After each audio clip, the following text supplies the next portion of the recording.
Agora nós estamos na Bombini Colégio para nós mira é bonito projeto que nós inscrevi e na Gana de EduTech.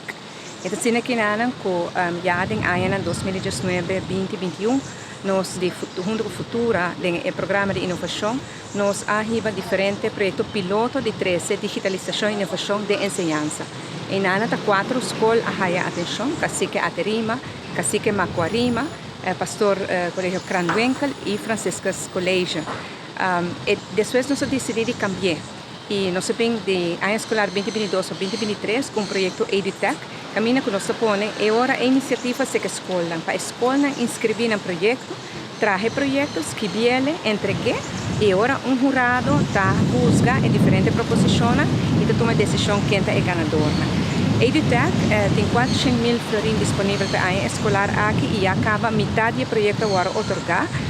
E 6 escolas ganham no projeto de qual Bombini Colégio está unindo com a 4 smartboards, digit boards e também 25 tablets of laptops para ensinar na borduna.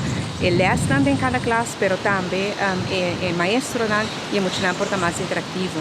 Nós compreendemos que pela própria força na mesa ampla aqui nas 6 smartboards e agora nós podemos mirar tour class com um board digital e isso é dinâmico com hope alegria.